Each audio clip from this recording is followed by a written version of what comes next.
Hi, welcome back to Community Kitchen Programs and Community Kitchen Teachables.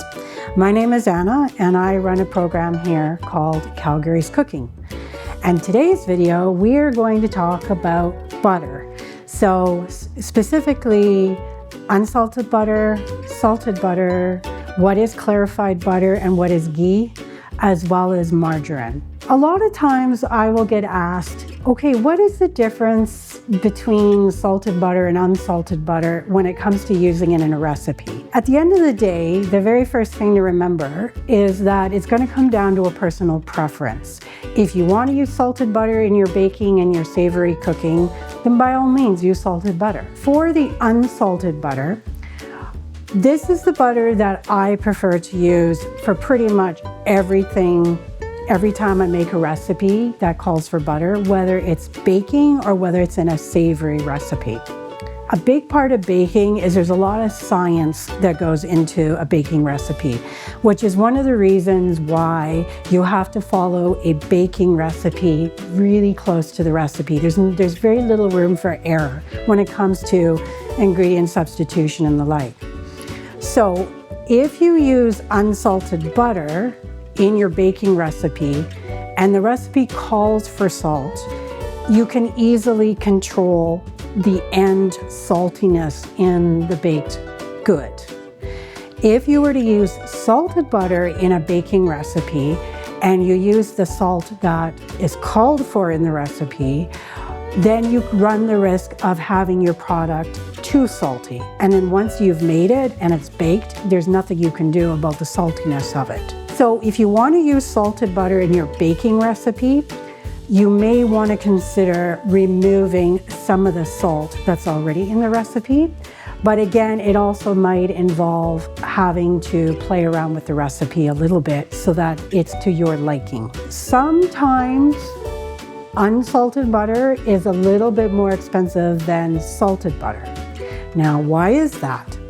Well, there's this perceived idea out there that unsalted butter is more fresher and therefore it's more of a premium product.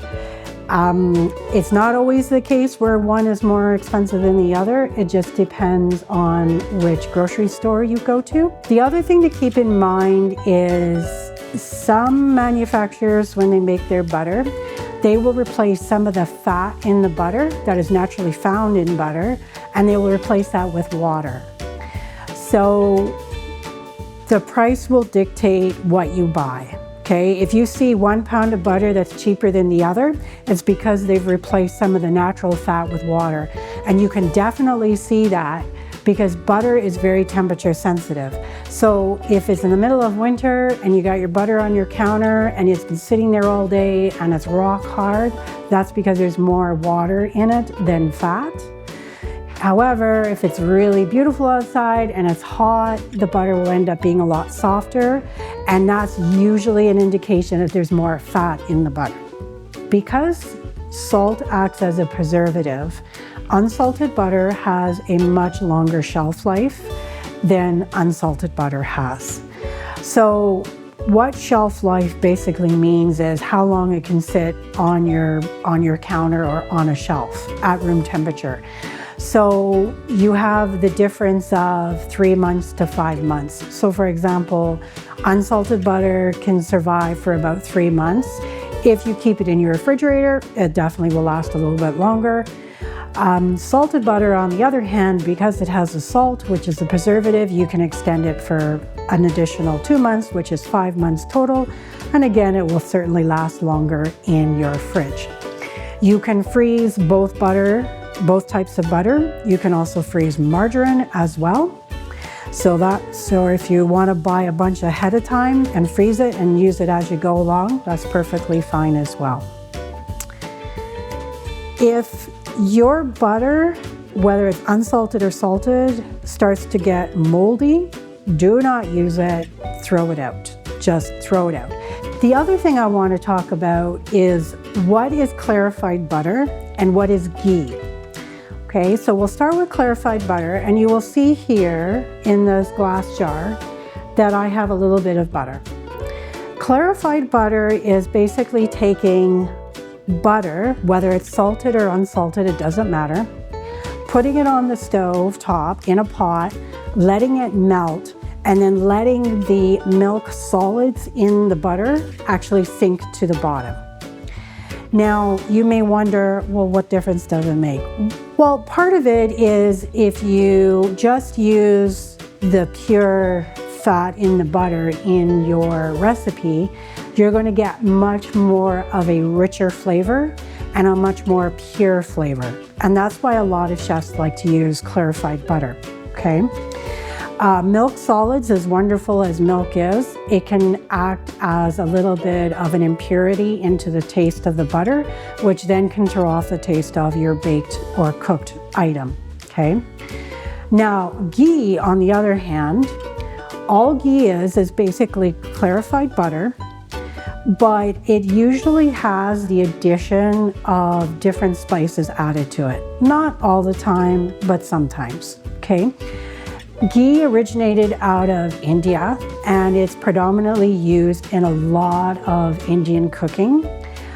So when they say in a recipe use ghee, they're actually saying, you know, use clarified butter, but usually butter that has a little bit of spices added to it.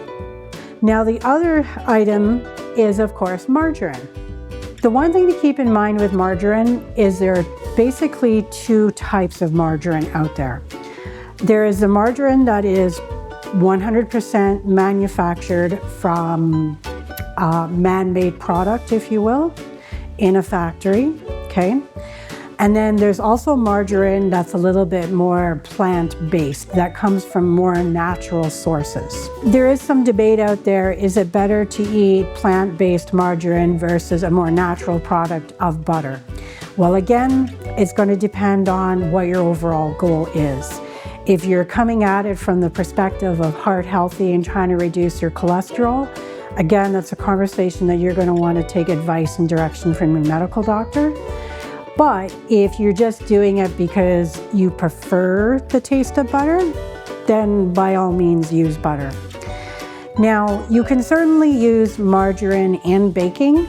The only difference in it is, well, cost, number one. It's going to be cheaper to use margarine than butter, but it's also going to affect the taste of your product. Well, that concludes our video about salted, unsalted butter, as well as clarified butter, what is ghee, and what is margarine. Thank you very much for spending your time with me, and enjoy your day.